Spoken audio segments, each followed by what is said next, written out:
Orang yang akhlaknya mulia itu derajatnya bisa sama dengan orang yang tekun puasa sunnah dan tekun sholat sunnah. Orang beriman yang paling sempurna keimanannya adalah orang yang paling baik akhlaknya. Baik itu akhlak kepada Allah atau akhlak kepada sesama manusia. Dan kita tahu Rasul sallallahu alaihi wasallam diutus untuk menyempurnakan akhlak. Assalamualaikum warahmatullahi wabarakatuh. Alhamdulillah alladzi bi ni'matihi tatimmus shalihat. Segala puji bagi Allah Jalla Jalaluhu yang karena nikmatnya kebaikan-kebaikan menjadi sempurna. Yang karena rahmatnya niat-niat baik hamba dapat terlaksana. Kita bisa sampai ke tempat ini karena Allah menginginkan itu. Kita bisa meluangkan waktu kita di antara kesibukan kita dengan dunia ini. Itu karena Allah menginginkan kebaikan buat kita. Kita harus selalu ingat dengan sabda Rasul sallallahu alaihi wasallam, "Man yuridillahu bihi khairan yufaqihu fid din." Barang siapa yang Allah menginginkan kebaikan buat orang itu, Allah akan membuat orang itu belajar agama Allah. Memahami Islam sebagai agama rahmatan lil alamin. Allahumma salli wa sallim wa zid wa barik wa an'im ala abdika wa rasulika habibina wa sayyidina Muhammad. Ya Allah, semoga salawatmu, semoga salammu, semoga berkah dan nikmatmu senantiasa kau curahkan untuk hamba kekasihmu, untuk Nabi kita Muhammad sallallahu alaihi wasallam, dan untuk keluarga beliau, untuk istri-istri beliau. Berapa istri Nabi kita? Berapa? Baik. Nabi boleh lebih dari 4. Kalau kita nggak boleh lebih dari 4. Siapa yang istrinya 2 di sini? Anak kasih hadiah. Insyaallah. Ada yang ngaku di sini. Iya, ada yang istrinya lebih dari 1? Masya Allah, alhamdulillah semuanya 1. Mudah-mudahan bisa berbuat adil antum sama istri antum. Semoga salawat itu bersambung untuk istri-istri Rasul SAW. Siapa yang bisa menyebutkan istri Nabi 9? Ingat ya, kenapa kita harus selalu ingat dengan istri Nabi? Kita di masa sekarang ini ada muncul sebuah sekte, sebuah kelompok yang kerjanya mencela istri-istri Rasul sallallahu alaihi wasallam, mencela para sahabat Nabi. Padahal kita tahu al-khabithun lil khabitha. Lelaki-laki yang buruk pasangannya pasti buruk pula. Kalau ternyata istri Nabi itu buruk, berarti siapa yang buruk sebenarnya? Apa Rasul seperti itu? Subhanallah. Maka kita harus tahu dengan istri-istri Rasul sallallahu alaihi wasallam yang Allah berfirman tentang istri Nabi, wa azwajuhu ummahatuhum, dan istri-istri beliau adalah ibunda orang-orang yang beriman. Makanya kalau kita baca hadis Aisyah, kadangkala perawi hadisnya tidak mengatakan an Aisyah, dia mengatakan an ummil mu'minin, dari ibundanya orang-orang yang beriman. Baik, fadhal. 9. Masya Allah. Khadijah, Aisyah, Saudah, Ummu Salamah, Zainab binti Khuzaimah, Zainab binti Jahash, Maimunah, Juwairiyah, Safiyah binti Huyai bin Akhtab. Masya Allah, barakallahu fikum. Langsung tuh dapat hadiah. Fadhal ya Habibi. Baik, semoga salawat itu bersambung untuk putra-putri Rasul sallallahu alaihi wasallam. Ada berapa putra-putri Nabi? 7. Siapa yang mau jawab? Fadhal. Abdullah, Ibrahim, Qasim, Fatimah, Ummu Kulthum, Ruqayyah, Zainab, subhanallah. Kita lihat istri Nabi dua namanya Zainab. Putri Nabi satu namanya Zainab. Makanya kalau mau ngasih nama anak itu jangan cari yang aneh. Kadang-kala ibu-ibu, saat saya mau nama yang gak ada di kota ini. Masya Allah. Fadal Bang, Masya Allah. Silahkan. Iya, banyak ibu-ibu kalau cari nama buat anaknya itu nama yang gak dikenal. Kalau bisa itu nama pertama yang ada di kampungnya. Kita lihat ada seorang ustadz kalau nggak salah, bukan ustadz lah, dia bantu-bantu ustadz lah di Ponorogo. Namanya itu Sahirun Alim. Di Al-Quran itu ada Sahirun Alim. Artinya tukang sihir yang pinter. Itu cerita tentang Nabi Musa ya, tentang Fir'aun ya. Sahirun Alim. Nafsi nama Sahirun Alim. Ya orang tuanya seneng. Nama anak saya ada di Al-Quran Ustadz. Kata dia. Loh iya, tapi artinya itu apa? Sampai ingat dengan seorang ustadz di Jawa Tengah sana juga. Namanya Minal Khosirin. Minal Khosirin itu artinya termasuk orang-orang yang merugi. Itu ada di Al-Quran. Jadi dulu orang itu kadang-kala buka Al-Quran, taruh tangannya, kasih nama Minal Khosirin. Gitu ya. Apalagi dulu terjemahan Al-Quran masih sedikit jamaah. Subhanallah. Akhirnya tuh anak yang namanya Minal Khosirin jadi ustadz. Ketika jadi ustadz ditambahi. Laisa Minal Khosirin. Bukan orang-orang yang merugi. Kata dia. Ya mau gak mau nih, nama itu penting. Makanya kalau mau ngasih nama itu gak usah repot-repot gitu ya. Kasih nama siapa? Zainab. Ustadz sudah pasaran. Kadang-kala kita ngasih nama anak itu berpikir nama itu nama pasaran, jangan takut. Nama para sahabat itu banyak yang mirip. Makanya bisa membedakan. Ada sahabat namanya Abdullah, empat-empatnya Abdullah semua namanya. Bahkan 5. Siapa yang bisa nyebutkan nama sahabat yang 5 itu Abdullah semua? Namanya udah anak kasih tahu Abdullah, tinggal binnya. Orang itu bisa tahu dia anaknya siapa, Abdullah yang mana. Ya, dengan nama bapaknya siapa? Abdullah. Satu Abdullah bin Mas'ud. Taib, siapa lagi? Abdullah bin Mas'ud. Abdullah bin Umar bin Khattab. Abdullah bin Amr bin As. Abdullah bin siapa lagi jamaah? Hah? Abdullah bin Zubair. Terus Abdullah. Ada 5 tuh namanya sahabat. Abdullah bin Mas'ud, Abdullah bin Zubair, Abdullah bin Abbas. Ibn Abbas radhiyallahu ta'ala namanya Abdullah bin Abbas radhiyallahu ta'ala anhum. Jadi kalau ngasih nama itu nggak perlu cari nama yang aneh. Nama yang biasa dipakai tapi maknanya indah. Seperti istri Rasul, putri Nabi ada yang namanya Zainab. Istrinya namanya Zainab. Jadi pernah Nabi itu lagi ceramah tentang sedekah.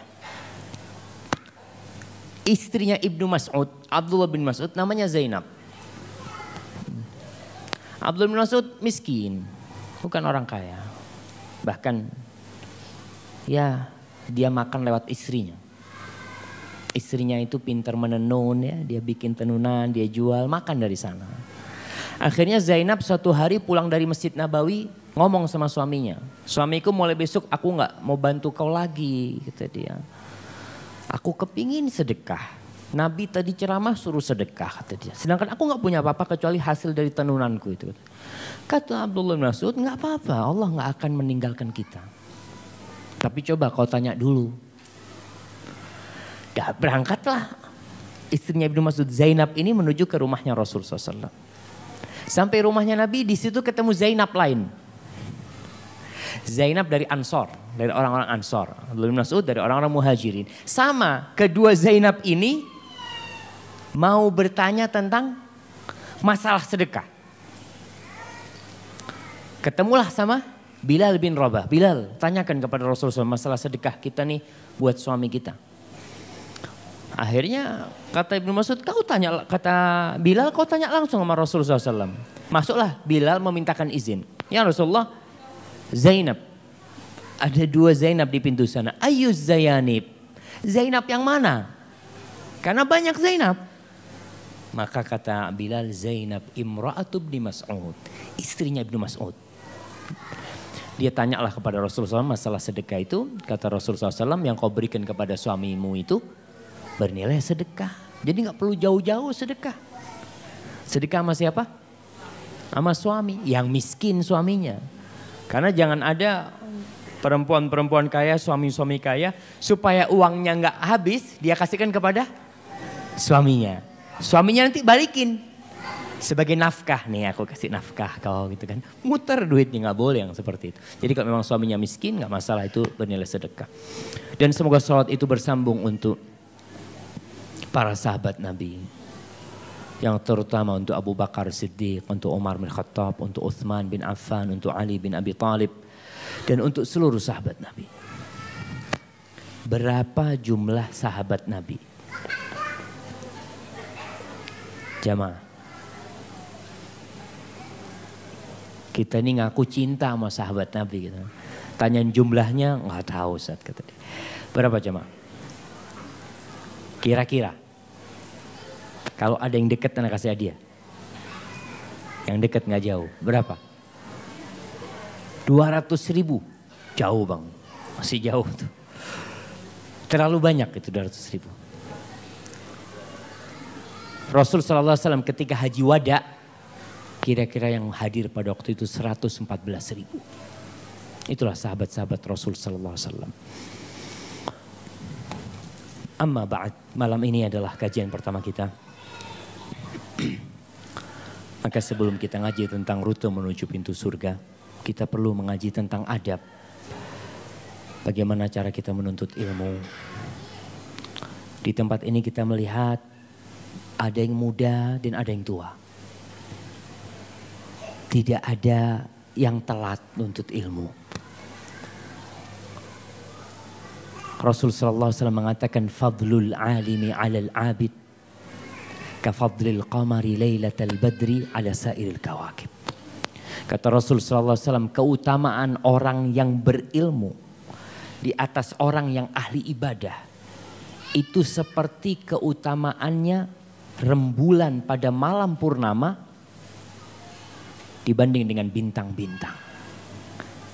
Jadi ahli ibadah itu seperti bintang-bintang. Dan orang yang alim seperti rembulan. Dan tatkala rembulan di bulan purnama, bintang hilang semuanya. Kenapa kok orang berilmu itu lebih mulia daripada orang yang ahli ibadah? Kerjanya sholat, ibadah terus. Kenapa? Karena orang ahli ibadah itu manfaatnya buat diri sendiri. Sholatnya buat diri sendiri, puasanya buat diri sendiri. Semuanya buat diri sendiri. Tapi orang yang berilmu manfaatnya buat orang banyak. Makanya kenapa Rasul SAW menceritakan hattal hitan fil bahr. Sampai ikan-ikan di lautan itu memintakan ampun buat orang yang mengajarkan kebaikan buat orang lain. Karena kalau orang itu berilmu, manfaatnya ikan di lautan dapat. Ikan di lautan akan mendapatkan manfaat orang yang berilmu. Dia akan melarang orang-orang untuk melakukan kemungkaran, membunuh secara massal itu ikan-ikan di lautan. Sampai semut di lubangnya itu memohonkan ampun untuk orang yang berilmu. Jadi nggak ada telat namanya nuntut ilmu. Imam Ahmad bin Hanbal, Muhammad bin Ismail As-Sabiq, ketika dia di salah satu perjalanan di Baghdad di Mesir. Ketika itu dia menceritakan bapaknya ini melihat Imam Ahmad. Imam Ahmad ini yang mengarang menyusun kitab hadis. Namanya apa? Musnad Imam Ahmad. Kira-kira ada berapa hadis? Dikatakan sampai 40.000 secara muqarrar atau 27.000 hadis. Udah jadi imam. Beliau tuh lari-lari.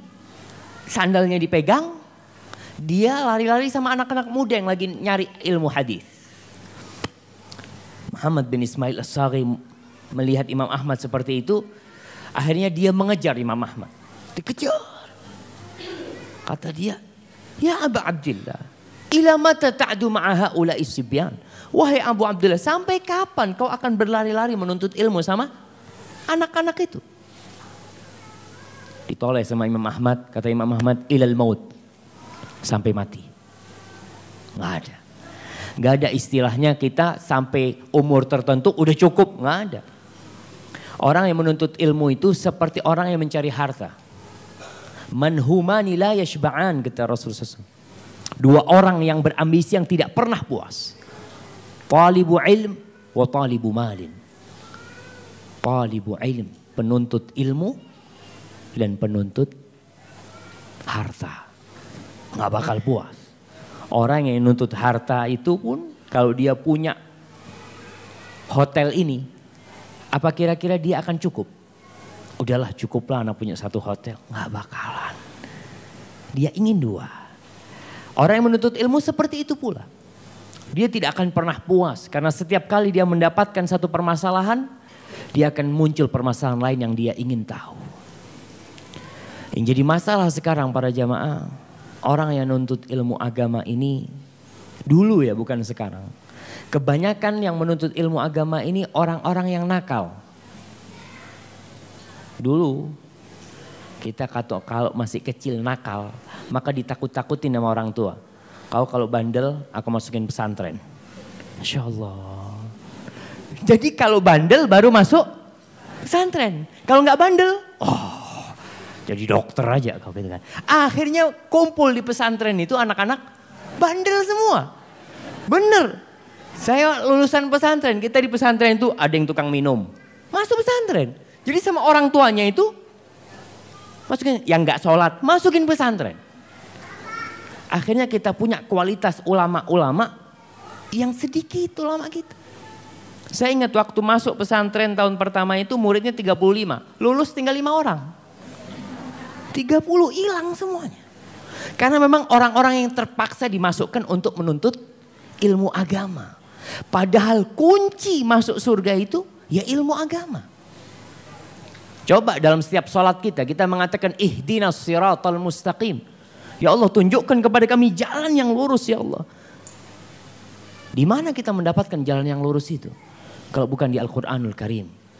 Kalau bukan di hadis-hadis Rasul SAW. Siratal ladzina an'amta alaihim ghairil maghdubi alaihim waladhdallin. Ya Allah, tunjukkan kepada kami jalan-jalan orang yang kau beri nikmat kepada mereka. Bukan jalan-jalan orang yang dimurkai. Siapa orang yang dimurkai? Orang-orang Yahudi. Orang Yahudi itu dimurkain Allah karena dia mengetahui kebenaran dan dia tidak mengamalkannya. Kita pun sama. Kalau kita belajar terus ilmu banyak tapi nggak diamalin. Cuma sekedar punya wawasan. Insya Allah. Ana tahu tuh yang disampaikan Ustadz tuh. Udah tahu. Udah dari 3 tahun yang lalu tuh Ana udah dengar. Kita bukan masalah taunya. Ilmu ini untuk diamalkan. Beda dengan ilmu umum. Pokok asal tahu kita. Ilmu tentang umpamanya IPA. Kita belajar IPA. Yang pokok kita tahu gitu ya, mengerti. IPS pokok tahu. Tapi kalau ilmu agama kita akan dituntut untuk mengamalkannya. Waladhdallin. Kita senantiasa berdoa, ya Allah jangan jadikan kami orang-orang yang dolin. Orang-orang yang tersesat. Siapa yang tersesat? Orang-orang Nasara. Yang mereka tidak punya ilmu. Kita kalau nggak punya ilmu ke tempat ini nggak nyampe jamaah. Nggak bakal sampai. Makanya tatkala kita sampai satu tempat dan kita mentok, nggak tahu. Apa kata Allah? Fas'alu ahla dzikri in kuntum la ta'lamun. Tanya kepada orang yang berilmu. Kita sering berhenti di jalan, tanya sama orang, Mas jalan mau ke mana lah, lewat mana? Kalau yang kita tanya itu orang yang bodoh atau orang yang jahat, kita akan kasih tahu, sana Mas, belok kiri. Padahal salah jalan. Kita jalan aja. Ya seperti itu, tersesatlah kita. Karena kita nggak punya ilmu, terus dapat ilmu dari orang yang tidak berilmu. Atau orang itu punya niat jahat kepada kita. Maka syarat menuntut ilmu itu, kita harus ikhlas. lillahi ta'ala. Niat sama kayak ibadah lainnya. Nuntut ilmu itu sama dengan sholat sunnah. Imam Ahmad mengatakan al-ilmu la ya'diluhu syai'. Menuntut ilmu itu tidak ada amalan yang sebanding dengan ilmu. Idza saluhatin niyah. Kalau niatnya benar. Kalau niatnya benar nggak ada yang bisa nyaingin ilmu. Karena tadi manfaatnya ilmu itu buat orang banyak. Akhirnya murid-muridnya Imam Ahmad bertanya, gimana memperbaiki niat itu? Niat yang baik menuntut ilmu itu gimana? Apa kata Imam Ahmad? Yanwi raf'al jahli an nafsihi wa raf'al jahli an ghairihi. Dia berniat mengangkat kebodohan dari dirinya supaya aku tahu dengan agama Allah. Supaya aku ngerti dengan Islam ini. Kemudian setelah itu niat keduanya menyampaikan. Jadi dia juga ingin keluarganya yang gak ngerti jadi ngerti para jamaah. Dan gak ada ruginya nuntut ilmu jamaah. Rasul sallallahu alaihi wasallam mengatakan wa majtama'a qaumun fi baitin min buyutillah yatluna kitaballah wa yatadarasunahu fima bainahum illa nazalat alaihimus sakinah wa ghasyiyatuhumur rahmah wa haffathumul malaikah wa dzakarahumullah fi man 'inda. Dan tidaklah ada satu kaum yang berkumpul di satu tempat. Di rumah dari rumah-rumah Allah. Yatluna kitab Allah. Ayat-ayat Allah yang mereka baca. Wa yatadarasunahu bainahum. Dikaji itu tentang agama Allah Subhanahu wa taala. Illa nazalat alaihimus sakinah. Kecuali sakinah itu akan turun. Apa artinya sakinah? Kedamaian. Ketentraman. Antum lihat kalau majelis ilmu itu mesti damai. Sampai ngantuk-ngantuk kadang-kadang, Masya Allah damai. Alhamdulillah di sini yang senden sedikit gitu. Biasanya kalau sudah senden, Allah, Masya Allah. Benar-benar sakinah jemaah. Tapi yang dimaksud sakinah itu ya kedamaian lah. Kita masuk majelis ilmu itu damai. Nggak seperti kalau kita ke tempat-tempat kemaksiatan, masuk kafe. Apa ada kedamaian di sana? Nggak ada. Yang ada orang yang goyang-goyang kepalanya. Nggak ada kedamaian di sana. Di sini di majelis ilmu ada kedamaian. Wa ghasyiyatuhumur rahmah. Ya Allah, rahmat Allah akan meliputi mereka. Tiap hari kita sholat mengatakan Rabbighfirli warhamni, Rabbighfirli warham. Nih majelis ilmu tempatnya rahmat. Kalau kau ingin mendapatkan rahmat Allah. Wa haffathumul malaika, malaikat-malaikat Allah. Itu turun. Mereka meletakkan sayapnya. Sebagai bentuk keridhaan mereka terhadap tullabul ilm, kepada para penuntut ilmu. Kemudian yang paling penting, yang nomor 4. Wa dzakarahumullah fi man 'inda. Allah akan menyebut orang-orang yang menuntut ilmu itu di hadapan malaikat-malaikatnya. Fulan belajar, fulan belajar, fulan belajar. Jamaah. Para ulama mengatakan, kam min masyhurin fil ardi majhulun fis sama. Berapa banyak orang yang tersohor di muka bumi ini. Yang terkenal di muka bumi ini. Semua orang tahu dia. Tapi dia tidak pernah disebut namanya di langit Allah SWT. Gak pernah dikenal sama Allah. Gak pernah amalnya diangkat ke atas. Majhulin fis sama. Dan berapa banyak orang yang majhulin fil ard. Majhul. Gak ada yang kenal sama dia. Kita mungkin gak kenal sama dia. Tapi dia terkenal di depan Allah Subhanahu wa ta'ala. Saya masih ingat dengan kisah Uwais Al-Qarni. Bagaimana Uwais Al-Qarni seorang tabi'in. Uwais ini hidup di masa Nabi. Cuma dia gak berjumpa Nabi. Maka dia tidak menjadi seorang sahabat. Karena sahabat itu adalah seorang yang berjumpa dengan Nabi dalam kondisi muslim, meninggal dalam kondisi muslim. Uwais ada di Yaman, Nabi ada di Madinah. Uwais itu pernah satu badan kena penyakit yang putih semua. Lalu dia berdoa kepada Allah, ya Allah sembuhkan aku penyakit ini ya Allah. Tapi sisakan 1 dirham. Di perutnya disisakan. Supaya aku selalu ketika aku melihat itu aku tahu diri. Aku ingat dengan nikmat yang kau berikan. Allah sembuhkan. Dan dia punya ibu yang sudah tua. Itu yang menyebabkan Uwais gak bisa berjumpa dengan Nabi. Karena dia harus berbakti dengan ibundanya. Ketika ibundanya meninggal, Nabi sudah meninggal dunia. Rasul SAW berpesan kepada Umar bin Khattab, Umar, kalau kau berjumpa dengan Uwais, Salhu bi an yastaghfir laka. Minta kepada Uwais agar dia beristighfar buat engkau. Subhanallah. Umar disuruh minta doa kepada Uwais Al-Qarni. Maka setiap datang imdadat atau jemaah haji atau bantuan-bantuan pasukan perang dari Yaman ke Madinah, Umar selalu tanya, hal fikum Uwais? Hal fikum Uwais? Ada enggak di antara kalian yang namanya Uwais? Orang-orang ngomong, Amirul Mukminin, ada apa kok sama Uwais nih? Dia orang kebanyakan, nggak ada yang itu bukan orang yang memiliki kedudukan, enggak.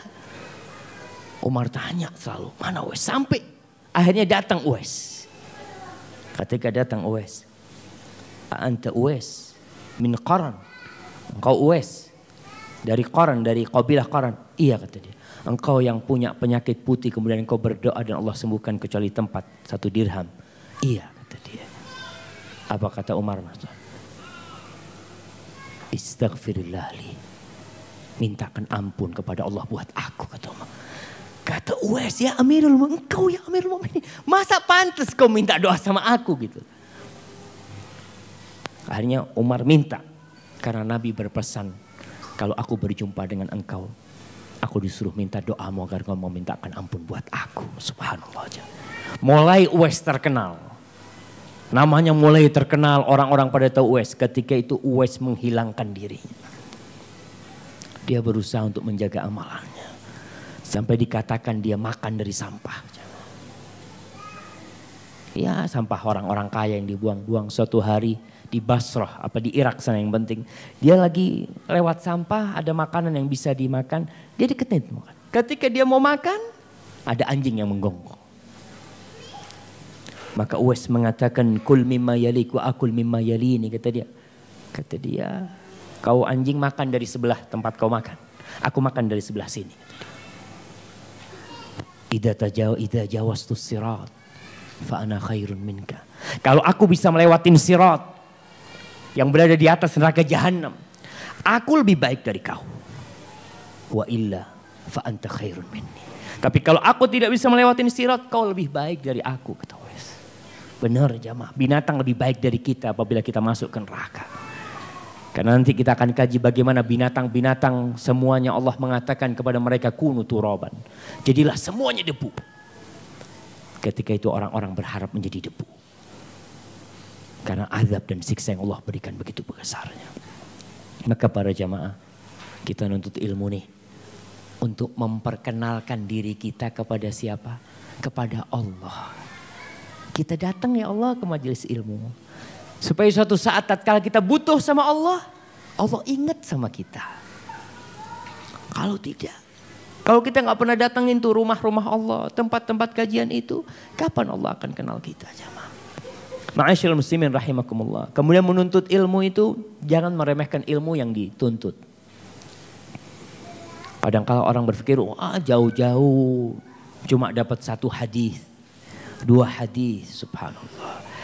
Antum tahu yang namanya Abu Ayyub Al-Ansari. Abu Ayyub Al-Ansari dari kota Madinah ke Mesir. 1 bulan jemaah perjalanan. Dia hanya hendak menyimak sebuah hadis. Hadis Uqbah ibn Amir. Bahwa Rasul SAW bersabda, man satara musliman satarahullah. Barang siapa yang menutupi aibnya seorang muslim, Allah akan menutupi aib dia. Dia jalan dari Madinah ke Mesir 1 bulan. Setelah dia dengar hadis itu, langsung pulang jemaah. Langsung pulang. Apakah kita berpikir rugi Ustaz? Jalan jauh-jauh. Sebulan penuh, bolak-balik 2 bulan. Cuma untuk 1 hadis, nggak rugi. Karena Rasul sallallahu alaihi wasallam bersabda, man salaka tariqan yaltamisu fihi ilman, sahhalallahu lahu bihi tariqan ilal jannah. Barang siapa yang menempuh jalan untuk menuntut ilmu, Allah akan mudahkan bagi dia jalan menuju surga. Selesai. Jadi setiap langkah itu ada hitungannya sama Allah, ada hitungannya. Jadi kita akan dihitung semuanya. Dan sama sahabatnya, itu sahabat Nabi yang sudah berilmu jamaah. Yang sudah berilmu, dia mau melakukan perjalanan panjang hanya untuk 1 hadis. Apalagi kita nih, yang ilmunya masih kurang banget kita. Maka kita perlu untuk belajar dan mengkaji semua. Kemudian menuntut ilmu itu tadi kita sudah sampaikan butuh kesabaran. Maka yang nggak boleh makan banyak-banyak jemaah. Kita lihat nih, saat kita kan sambil berlibur nggak apa-apa lah. Cuma anak akan sampaikan tentang Dawud At-Ta'i. Dawud At-Ta'i seorang alim ulama dari kalangan ahli hadis. Dia itu daripada makan roti, milih minum roti yang dikeringin. Makan roti, ngunyah roti, dia milih ada roti kering, mungkin sekarang modelnya serelak ya. Masukin campur air, dia minum. Sama murid-muridnya, sama teman-temannya dilihat, ini kenapa kok makannya kayak gitu terus. Maka ditanya, apa kata dia? Baina madghil khubzi wa syurbil fatid qira'atu 50 ayat. Kata dia, antara mengunyah roti dan aku minum itu serelak, itu bisa baca 50 ayat. 50 ayat Al-Quran bisa baca kata dia. Bayangkan jamaah. Sampai dia hitung tuh. Antara dia ngunyah roti dan minum, dia bisa dapat 50 ayat jamaah. Kita makannya 2 jam, kajiannya 45 menit gitu kan, insyaallah. Ya wajar lah jamaah.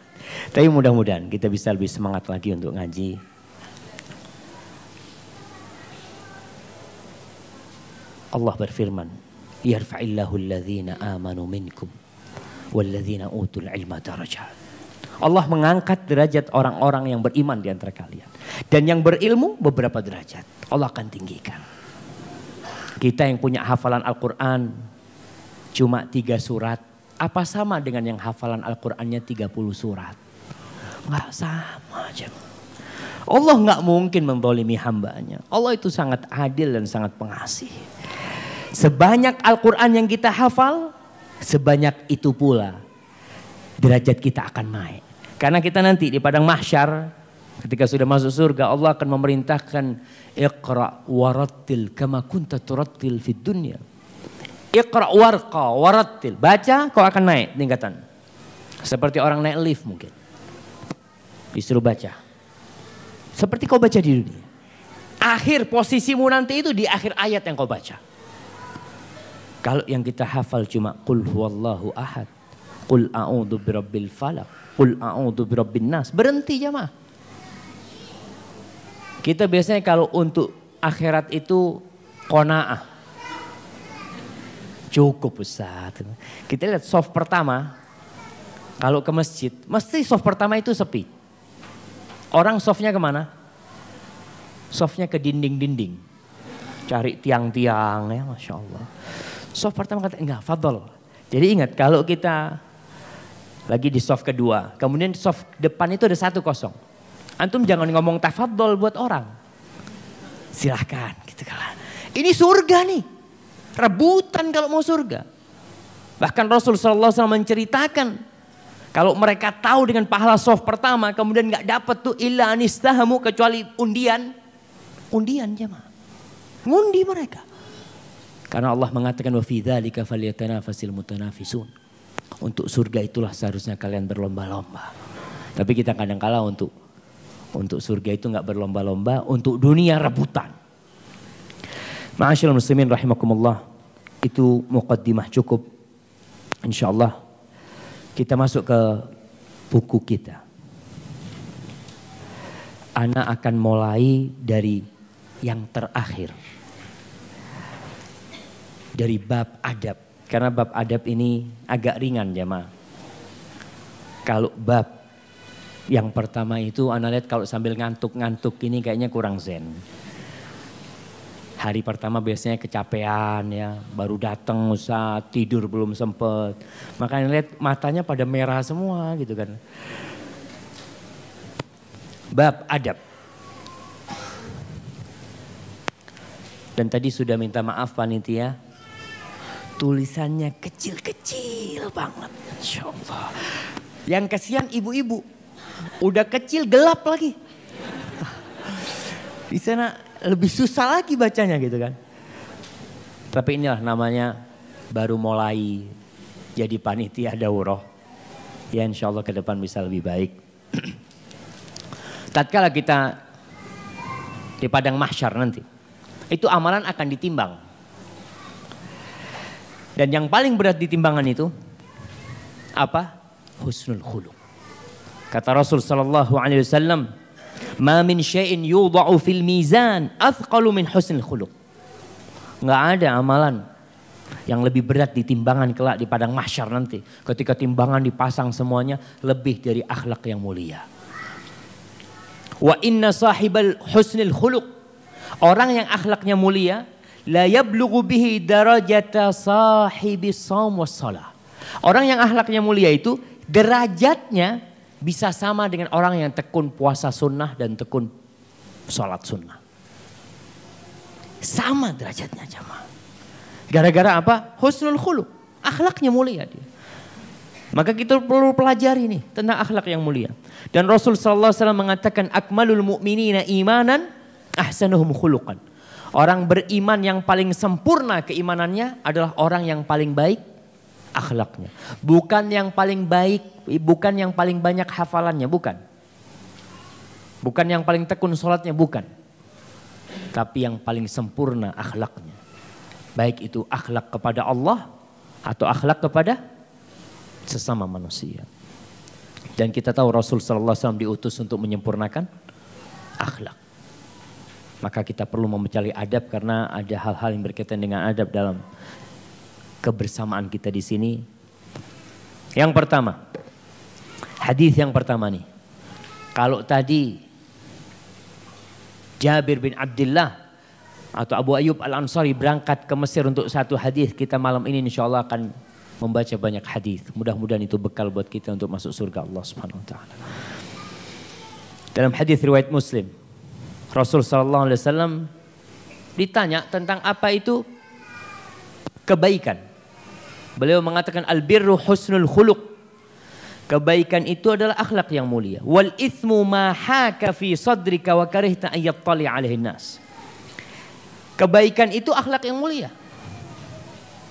Yang namanya dosa adalah sesuatu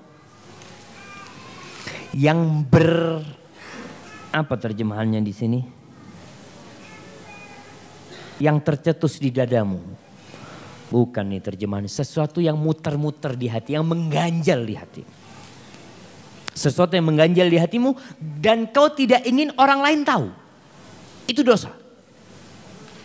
Jadi kalau kita ingin tahu dosa, karena di hati manusia, di diri manusia ini ada alat untuk mengetahui dosa.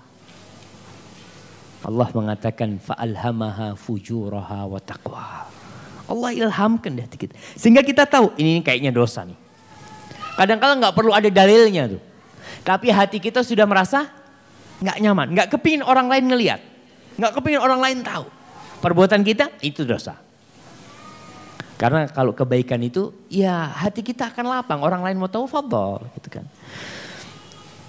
Hadis yang kedua, itu hadis yang pertama. Hadis yang kedua dari Abu Hurairah radhiyallahu taala anhu bahwa Rasul sallallahu alaihi wasallam bersabda, "Tuftahu abwabul jannah yaumal itsnain wa yaumal khamis." Setiap hari Senin dan Kamis pintu-pintu surga dibuka. Pintu-pintu surga Allah buka. Fayughfaru likulli 'abdin la yusyriku billahi syai'an. Diampuni untuk semua hamba yang tidak berbuat syirik sedikit pun kepada Allah. Illa rajulan, subhanallah. Kecuali seorang. Kanat bainahu wa baina akhihi syahna. Orang ini ada masalah sama temannya, sama saudaranya. Bukan saudara kandung. Kita berbicara saudara seiman. Ada saudara seagama. Dia menyimpan dendam sama saudaranya. Illa rajulan kanat bainahu wa baina akhihi syahna fayuqal, maka dikatakan anziru li hadain. Dua orang ini jangan diampuni dulu. Dua orang ini jangan diampuni dosa. Sampai kapan? Hatta yastaliha. Sampai mereka berbaikan. Jadi kita nih sebenarnya ribut sama saudara kita muslim. Kita menyimpan dendam atas apa yang dia lakukan mungkin. Dia udah minta maaf, kita tetap menolak maaf dia umpamanya. Dan memang itu hak kita. Kita tidak memaafkan, naam. Tapi ingat nih, sebagaimana kita tidak memaafkan saudara kita, Allah nggak memaafkan kita jemaah. Nggak gampang urusannya jemaah. Jadi kalau ada saudara kita yang melakukan kesalahan, jangan disimpan, udah maafkan. Tujuannya memaafkan apa? Supaya Allah memaafkan kita. Dikatakan anziru hadaini hatta yasliha. 2 orang ini jangan diampuni dulu sampai dia berbaikan. Jadi kita ini kadang kala jemaah selalu berdoa, Allahumma taqabbal minna. Ya Allah, terimalah puasa kami, terimalah sholat kami. Tapi gara-gara kita punya masalah sama saudara kita, nggak terangkat tuh amalan dan dosa kita tidak diampuni Allah SWT. Ada yang 30 tahun menyimpan dendam dengan saudaranya, nggak dimaafkan saudaranya. Buat apa kita menyimpan dendam seperti itu? Sakit hati itu membahayakan diri sendiri. Kadangkala itulah 30 tahun kita menyimpan dendam di hati kita yang bikin sakit hati kita. Padahal kita kalau kena duri di kaki kita, kena duri nih, kira-kira berapa malam kita akan biarkan itu duri? Seminggu? Sebulan? Subhanallah. Hari itu kita akan lepas. Itu penyakit tuh. Begitu pula kalau kita lagi ada masalah sama saudara kita, maafkan, selesai urusannya. Sakit hati itu akan hilang jemaah, subhanallah. Kita nih kalau ribut sama istri. Ada yang gak pernah ribut sama istrinya? Anak kasih hadiah aja, gak apa-apa. Ada hadiahnya masih banyak. Insya Allah kita semua pernah ribut sama istri. Kita kalau ribut sama istri, itu ada sesuatu yang mengganjal di hati kita, yang membuat kita susah. Kita mau ketawa susah. Kita masuk ke tempat kerja kita dengan wajah yang murung. Gara-gara apa? Kita menyimpan sesuatu di hati kita. Coba kita maafkan, selesai udah. Sama istri kita udah gak ada masalah. Kita ketemu orang makan enak jemaah. Antum kalau ada lagi masalah sama istri, subhanallah. Makan yang enak tuh gak sampai selesai. Selalu diingat. Maka maafkan. Agar Allah mengampuni dosa-dosa kita. Tiap Senin Kemis kita ingat tuh. Makanya orang itu diperbolehkan untuk tidak menyapa saudaranya. Apa bahasa Indonesianya itu? Kalau orang nggak mau ngajak ngomong saudaranya, apa? Nyuekin. Kita nggak boleh nyuekin saudara kita lebih dari 3 hari, nggak boleh. Oke, kita punya masalah sama saudara kita Senin, jangan sampai Kemis tuh. Senin, Selasa, Rebu, Kemis ini waktu diampuninya dosa kita. Maka 3 hari cuma kita boleh menyimpan sesuatu di hati kita itu. Dan kata-kata 3 hari ini banyak disebutkan dalam agama Allah Subhanahu wa taala. Apa yang 3 hari? Puasa sebulan ada 3 hari. Kemudian haji, habis haji, lempar jumrah ayyamut tasyrik ada 3 hari. Kemudian apa lagi jemaah? Bayar kafarat puasa 3 hari. Dan tadi berkaitan dengan 3 hari ini. Kenapa kok 3 hari orang itu boleh menyimpan dendamnya lah. Karena mau nggak mau orang itu ketika sakit hati hari itu, kalau kita minta maaf sama dia, ditolak. Tunggulah. Api itu nggak akan membakar terus. Dia akan ya semakin kecil. Hari ketiga insya Allah sudah habis tuh. Maka kita nggak boleh kecuali 3 hari dalam kondisi seperti itu. Jadi kalau hari Senin, Kemis sudah kita harus minta maaf ya. Atau kalau dia yang bersalah ya kita maafkan dia. Hadis yang ketiga, ini seharusnya hadis yang ketiga. Cuma kok tidak tertulis ya. Siapa yang salah? Yang nyetak jemaah insyaallah. Jadi mesin nyetaknya tuh. Hadis Abu Hurairah radhiyallahu taala anhu. Rasul SAW bersabda, hakul muslim 'alal muslimi sit. Hak orang muslim buat orang muslim lainnya ada berapa? Ada 6. Idza laqitahu fasallim alaih. Kalau kau berjumpa dengan dia ucapkan salam. Ini hak. Kita bicara hak. Kebanyakan di antara kita kalau salam kepada orang yang dia kenal. Kalau nggak kenal nggak salam. Maka mulai hari ini nih, kalau kita tahu orang Islam salam sudah. Nggak perlu pakai permisi. Permisi diganti sudah. Lebih bagus mana permisi sama assalamualaikum. Assalamualaikum jamaah. Dan kebanyakan di antara kita kalau mau assalamualaikum itu kayaknya takut. Padahal itu hak saudara kita loh. Kita dengan mengatakan assalamualaikum, ana sudah kasih hak ente. Sekarang kewajiban ente jawab salam ana. Dan nanti kita akan baca hadis bagaimana adab salam itu. Ada aturannya dalam Islam itu. Dan salam seorang muslim itu nggak boleh cuma pakai tangan. Woi, woi, nggak boleh. Itu salamnya orang Yahudi.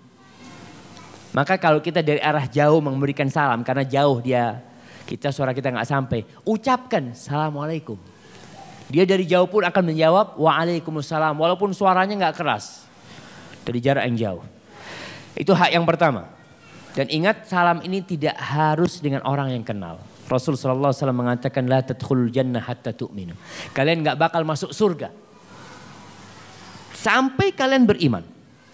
Tuh. Syarat masuk surga itu adalah beriman. Wala tu'minu hatta tahabbu. Kalian tidak akan dikatakan beriman sampai kalian saling mencintai. Saling mencintai. Mencintai yang bagaimana? Mencintai saudara kita sama dengan mencintai diri kita sendiri. Itu tingkat cinta yang memang sulit untuk diwujudkan. Cinta kepada saudara kita seperti cinta kepada diri sendiri, subhanallah. Rasul mengatakan, afala adullukum ala syai'in idza fa'altumuhu tahabbtum. Mau enggak kalian aku kasih amalan? Nih, kita kan biasanya minta amalan sama ustaz. Nabi ngasih tahu, mau enggak aku kasih kalian amalan yang kalau kalian lakukan, kalian akan saling mencintai. Apa kata Nabi? Afsyus salam bainakum. Tebarkan salam di antara kalian. Itu kata Rasul sallallahu alaihi wasallam. Baik. Yang kedua, wa idza da'aka fa'ajibhu. Kalau diundang datang. Jawab kalau diundang. Undangan yang wajib ini undangan walimah. Selama walimahnya itu tidak ada kemungkaran, maka kita wajib datang. Kebanyakan di antara kita, masyarakat ini, kalau yang ngundang orang miskin banyak alasan. Waduh, minta maaf, lagi ada janji, macam-macam. Kalau yang ngundang orang kaya, siap datang. Insya Allah. Maka kita harus lihat, itu hak saudara kita. Para ulama menjelaskan undangan yang wajib itu apabila tidak sampai keluar kota wajib didatengin. Tidak keluar kota. Kalau sudah butuh safar, butuh perjalanan itu jadi sunnah bagi dia untuk mendatanginya. Yang ketiga, wa idza stansahaka fansahu. Kalau dia minta nasihat kasih nasihat. Ini urusan memberi nasihat ini jamaah, subhanallah. Model gimana ngasih nasihat? Seorang mukmin melakukan kemungkaran, jangan didiamkan. Dia ini butuh nasihat ini orang yang seperti ini. Maka kasih nasihat dia. Kita kasih nasihat dia. Atau ada orang mau nikah. Dia tanya, Ustaz, udah jam berapa jamaah? Anak waktunya sampai jam berapa panitia? Anak panitianya udah ngantuk juga semuanya. Berapa menit lagi? Masya Allah, 3 jam lagi sampai subuh gitu. Baik, hadis ini, nyelesaikan hadis ini kita selesaikan jemaah ya. Umpamanya ada orang mau nikah, Ustadz, ana mau nikah Ustadz sama fulana. Gimana fulana nih Ustadz? Kita tahu nih fulana nggak baik. Kita harus jangan, kalau sama fulana jangan, dia cari yang lainnya aja. Itu bentuk kita memberi nasihat. Dan bentuk nasihat yang agung jamaah ya. Yang dipraktekkan oleh Jarir bin Abdullah Al-Bajali. Jarir bin Abdullah Al-Bajali, coba antum baca tentang sejarah Jarir bin Abdullah Al-Bajali. Dia termasuk sahabat yang akhir-akhir masuk Islam. Jarir ini ganteng orangnya. Sampai disebut Umar mengatakan dia Yusufu hadhil ummah. Yusufnya umatnya Nabi Muhammad SAW. Tinggi, gede, putih. Pernah dia nggak pakai baju. Orang Arab kan pakaiannya dulu modelnya apa? Sarung sama ihram, kayak ihram gitu. Pernah dia lepaskan, kata Umar pakai baju kau, pakai baju kau. Karena kegantengan dan kegagahan dia. Tapi kita lihat sosok orang yang seperti ini, Masya Allah. Pernah dia nyuruh anak buahnya, budaknya untuk beli kuda tuh. Budaknya nawar kuda 300 dirham. Anggaplah 3 juta. Tapi nggak boleh tuh.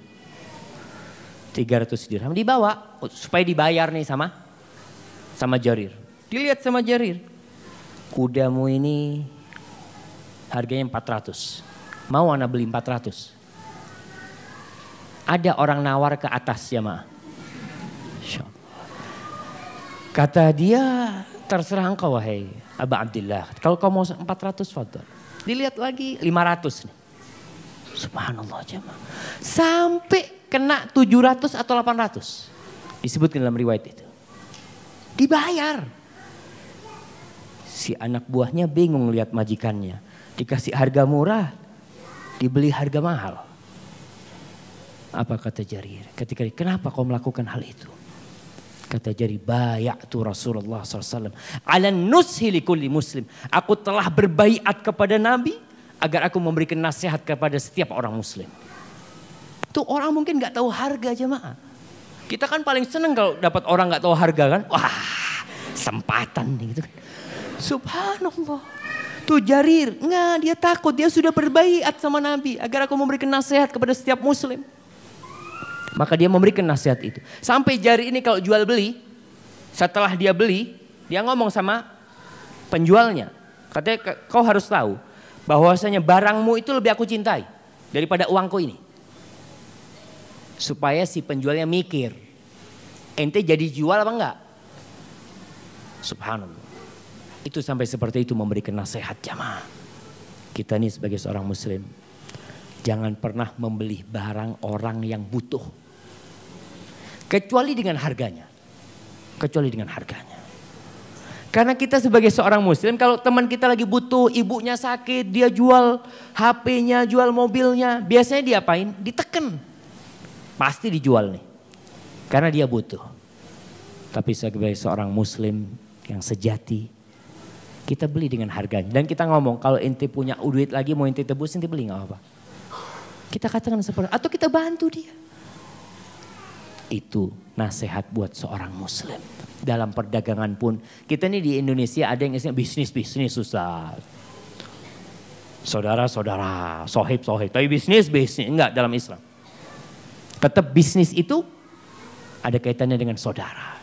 Rasul SAW mengatakan, la yabi' ba'dukum ala bai'i akhi. Enggak boleh seorang itu membeli di atas pembelian saudaranya. Enggak boleh orang itu jual di atas penjualan saudaranya.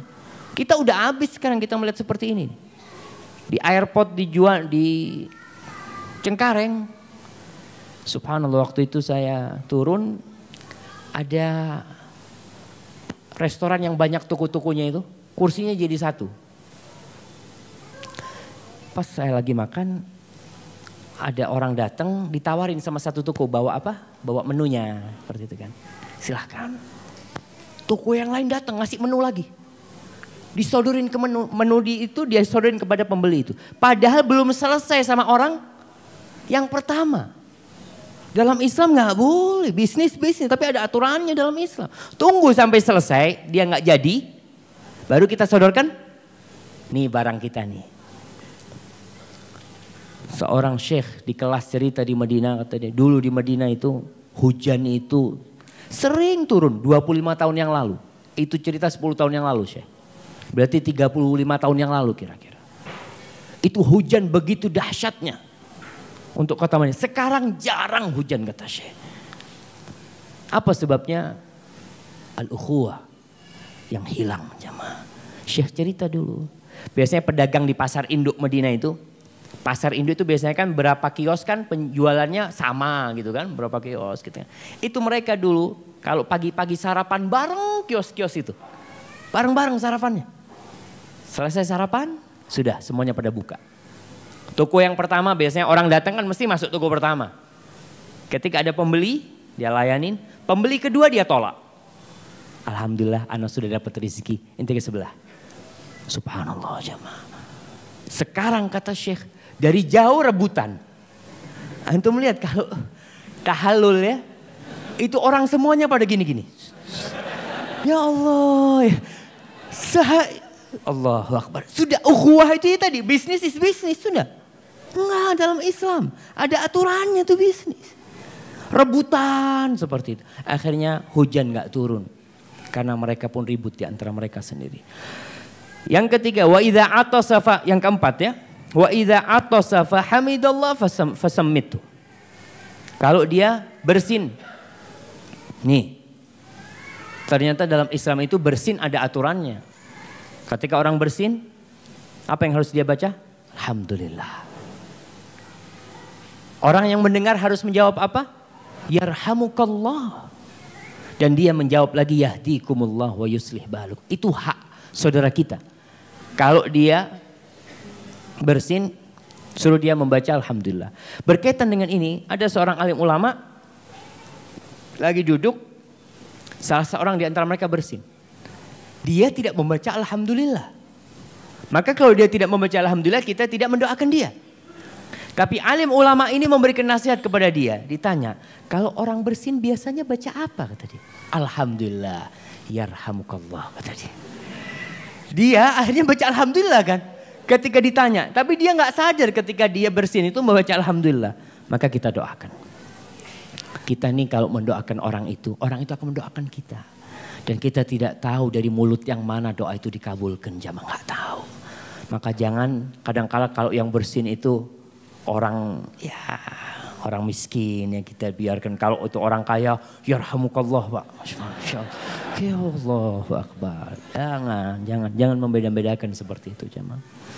Kemudian yang kelima, hak saudara kita. Wa idza maridha fa'udhu.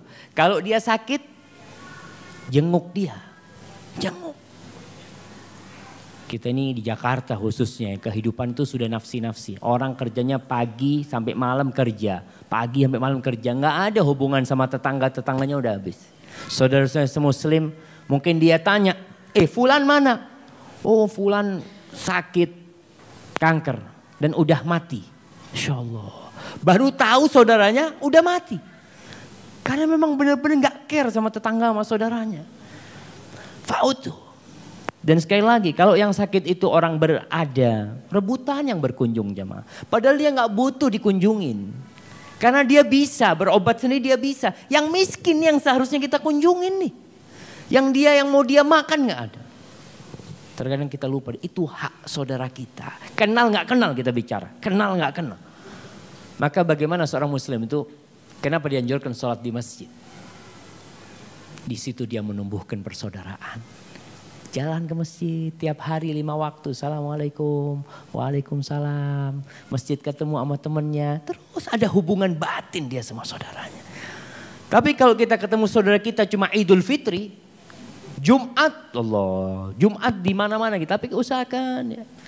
Kita untuk mengenal saudara. Yang terakhir, wa idza mata fatba'hu. Hadis rawah Muslim. Kalau dia mati, antarkan jenazahnya.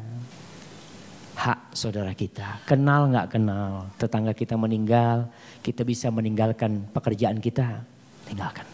Anda mau dapat pahala. Rasul SAW mengatakan man shalla al janazah falahu qirat. Barang siapa sholat jenazah dapat pahala apa? 1 qirat. 1 qirat itu sebesar apa jemaah? Sebesar gunung Uhud jemaah. Berapa besarnya gunung Uhud? Nah. 9 kilo kali 3 kilo. Masya Allah. Anak kasih hadiah lagi jemaah. Diborong mantu. Menit terakhir kayaknya ini. Fadal bang. Nah. Gunung Uhud itu 9 kilo panjangnya. Lebarnya 3 kilo. Besarnya seperti itu. Orang sholat jenazah dapat pahala seperti itu. Dan di Jakarta kita lihat. Katanya anak belum ngelihat sendiri sih. Dulu waktu tinggal di Jakarta di Matraman belum pernah ngelihat yang seperti itu. Katanya orang sholat jenazah itu dikasih duit. Dikasih amplop. Betul? Betul apa enggak betul?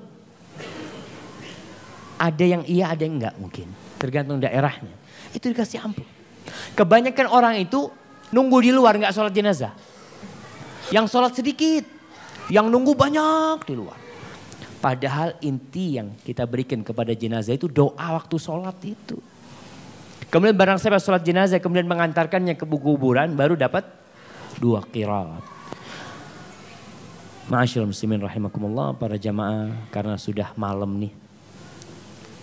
kita cukupkan sampai di sini dahulu. Kalau ada pertanyaan 3 aja. Langsung silahkan. Kalau ada yang mau bertanya berkaitan dengan yang kita bahas.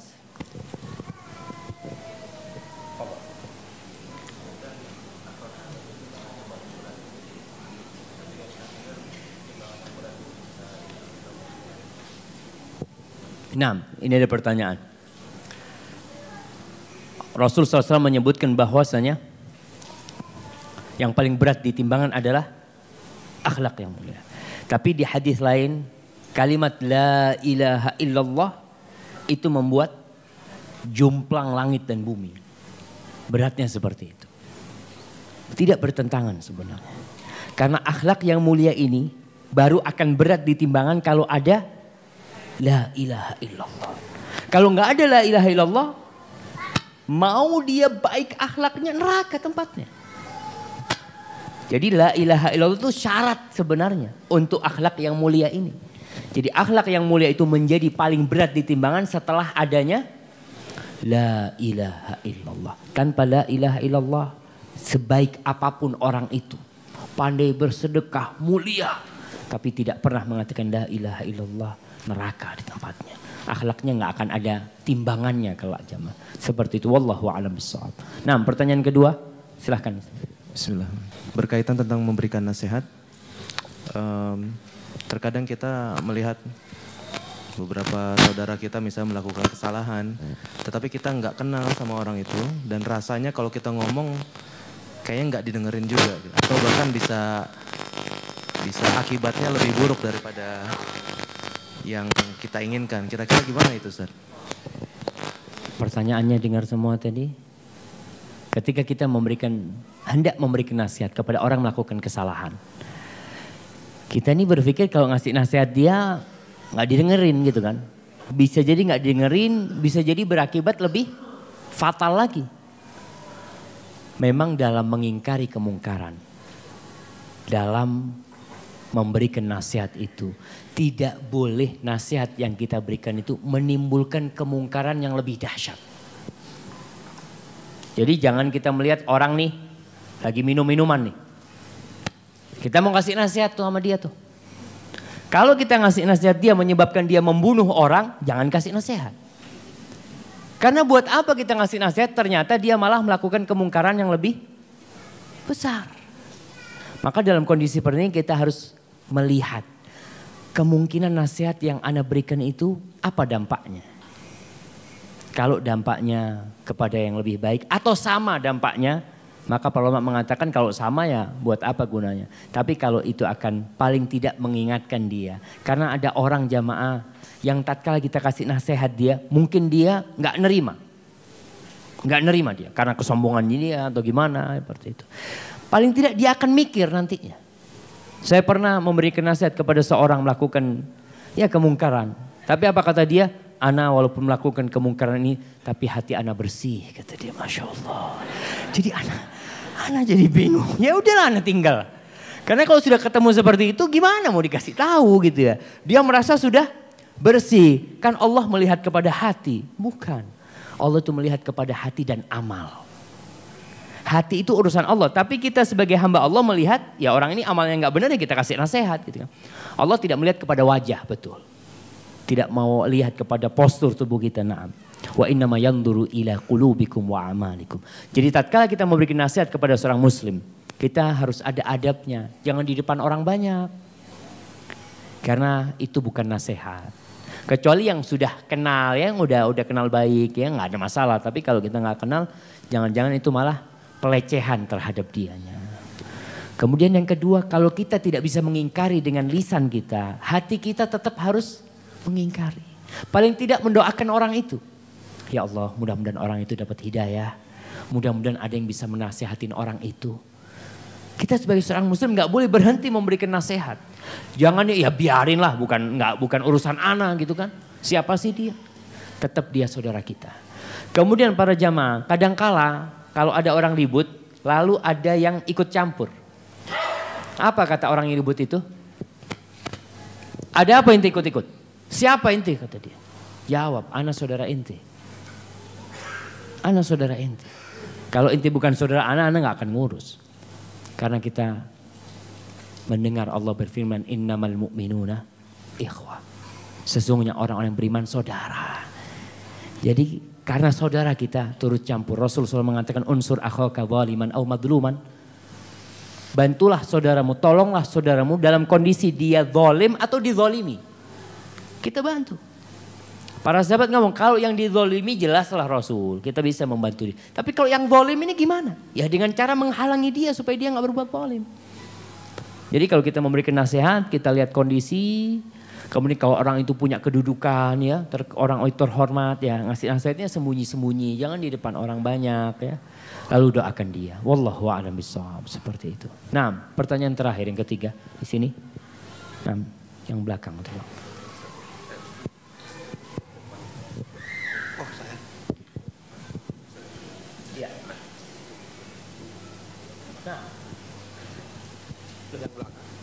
Ya, belakangnya ini.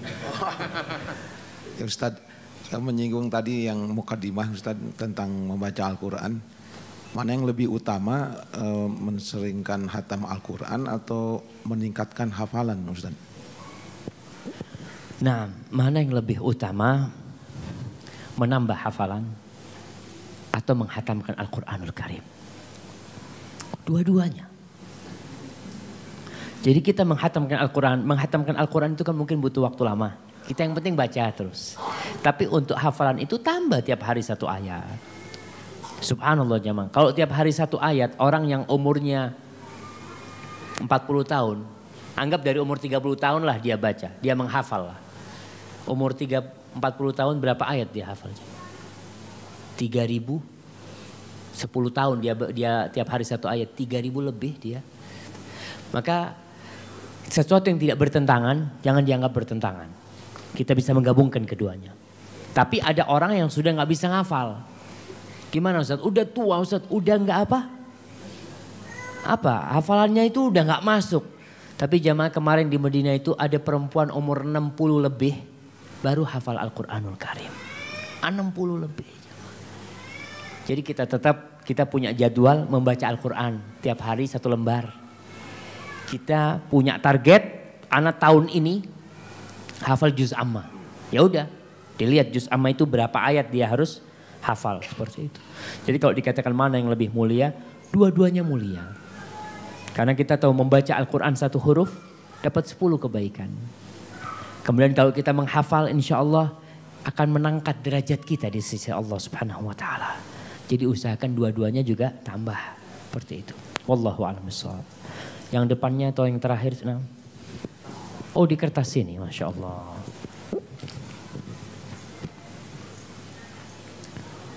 Bismillah, Assalamualaikum Ustaz. Bagi kami kaum wanita, bagaimana amalannya dengan hadis yang berbunyi, wanita yang hanya mengamalkan 4 amalan, sholat wajib, puasa wajib bulan Ramadan, menjaga kehormatan, patuh kepada suami, pilihlah salah satu pintu surga yang akan dia masuki. Haruskah juga pergi kemana-mana dan menuntut ilmu? Bagaimana seharusnya dan pemahamannya? Barakallahu fiik. Iya. Berkaitan dengan hadis-hadis yang kita tahu, di situ ada 1 amalan saja. Contohnya, man qala la ilaha illallah dakhalal jannah. Barang siapa yang membaca la ilaha illallah, dia masuk surga. Apa dia nggak butuh sholat? Kan hadisnya kan Ustaz, cuma la ilaha illallah Ustaz. Apa dia nggak butuh sedekah? Jadi amalan Islam ini ada amalan-amalan yang memiliki keutamaan tinggi. La ilaha illallah tadi momen. Wanita apabila dia mengamalkan 4 amalan itu, jadi kesempatan dia masuk surga begitu besarnya sekali. Tapi bukan berarti dia tidak mengamalkan yang lainnya. Bukan berarti dia umpamanya ya udah kan cuma sholat, puasa, taat kepada suami, menjaga kehormatan diri. Gak perlu dia haji kalau gitu. Gak perlu dia apa lagi? Zakat. Jadi kewajiban-kewajiban yang lain itu masih harus dia lakukan. Tapi 4 hal itu kalau dia lakukan bersama yang lainnya tentunya, itu akan membuat dia bersama kewajiban-kewajiban yang lainnya. Jadi kalau amalan-amalan sunnah yang lainnya ya gak perlulah. Kalau dia sudah mengamalkan yang wajib saja, insya Allah dia akan masuk surga. Karena apa? 4 hal ini sangat berat buat wanita. Buat laki-laki mudah insya Allah. Sholat, kenapa lebih berat wanita ketimbang lelaki? Karena wanita ada masa liburnya. Perempuan tuh libur 40 hari kadang-kadang aja nggak sholat. Ketika dia hendak memulai lagi, itu berat sekali buat dia memulainya. Maka amalan itu amalan yang agung sekali bagi dia kalau bisa menjaga. Puasa. Kita tahu puasa Ramadan, laki puasa full, perempuan seminggu nggak puasa. Dalam kondisi semua orang tidak puasa, dia harus ganti puasanya. Bagaimana beratnya dia masih harus masak ya untuk suaminya, tapi dia harus puasa dalam kondisi seperti itu. Berat buat dia. Jadi amalan-amalan 4 ini adalah amalan-amalan yang sangat agung buat wanita. Kalau dia yang 4 ini dia amalkan dengan kewajiban-kewajiban yang lainnya, surga bagi dia. Umpamanya dia yang sunnah-sunnah dia tidak mengamalkan ya, yang wajib-wajib dia amalkan, insya Allah dia akan masuk surga Allah Subhanahu wa taala seperti itu. Kalau pertanyaannya, apakah dia wajib menuntut ilmu? Tetap. Karena Rasul SAW mengatakan talabul ilmi faridhatun ala kulli muslim. Menuntut ilmu itu adalah kewajiban buat setiap muslim. Dari mana dia tahu hadis yang 4 tadi? Kalau nggak menuntut ilmu, nggak bakal tahu. Istri-istri para sahabat itu pernah mengadu kepada Rasul SAW. Ya Rasulullah, majelismu itu semuanya orang laki. Kapan kita bisa nuntut ilmu sama engkau? Kan jelas kalau Rasul ceramah yang perempuan di mana? Di bagian belakang, nggak pakai mic, susah dengernya kan.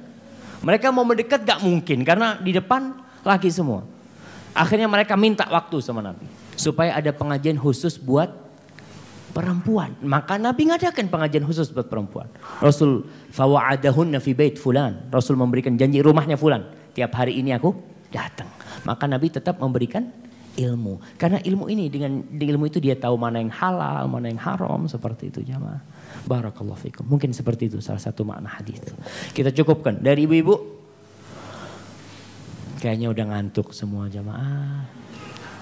Insyaallah kita lanjutkan besok. Mana panitia yang mau menutup acaranya tuh? Hadza wa sallallahu ala nabiyina Muhammad wa ala alihi wasallam. Wassalamualaikum warahmatullahi wabarakatuh.